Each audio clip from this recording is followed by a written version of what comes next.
I want to address two matters. Firstly, I note that the Leader has proposed that the debate on the data protection bill should finish at 1:30 today. Ridiculous. And I just want to make to say that he has explained to me the personal circumstances of the Minister for Justice being unable to bilocate on this occasion, and he's put that forward as a reason why the debate should be adjourned at that stage.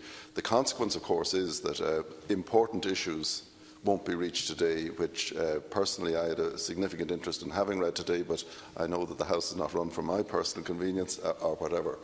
But what I would like to say is this, in relation to the age of digital consent issue, which is a very substantial issue, which this House, I hope, when it does get to it, and we won't know whether 3/4 of an hour gets us to it or does not get us to that point today, that issue is one on which I would appeal to every member of every group in this House to think very, very carefully about the implications of it, because it is a significant issue. It's not one which can be dealt with superficially.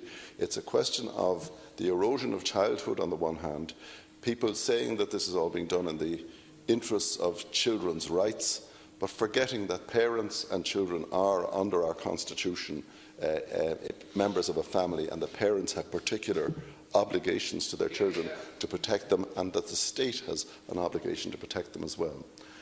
So I just want to say that I hope that every group, and I'm talking now about Fianna Fáil, Fine Gael, Sinn Féin, Labour and all the independent groups and the non-aligned members of this House, will take the opportunity to look at the materials that are now being circulated to see where they really stand on this issue before we make a major blunder.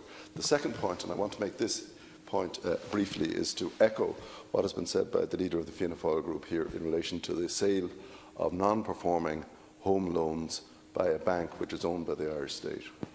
And I just want to say this. I have seen at first hand, as a practising lawyer, the consequences of sales of personal indebtedness to vulture funds. And let's be clear about it.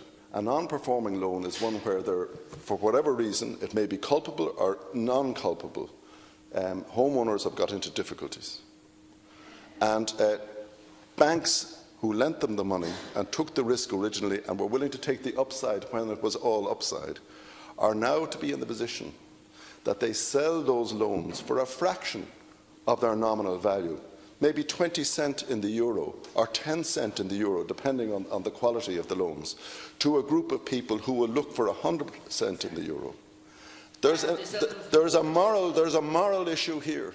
And the one group of people to whom they won't be offered a 10 or 20 or 30 cents in the euro is the homeowner themselves, whose house is being repossessed. There is a really serious moral issue here. And for the Irish state, through a wholly owned bank, to hand over homeowners who are, for whatever reason, rightly or wrongly, in difficulty, to people who will gouge them for every last cent and sell their property, where the banks haven't the moral courage to do it, and no member of the Oireachtas would stand over it being done, while offering those people no opportunity themselves to buy on the same basis as the greedy vulture funds are going to be given the right to buy them out, is wholly wrong. And I have seen it. This isn't just theoretical. I've seen it. And the one question that lawyers acting for the people who are the victims of these sales to vulture funds are never allowed to ask is, how much did you pay for my client's loan?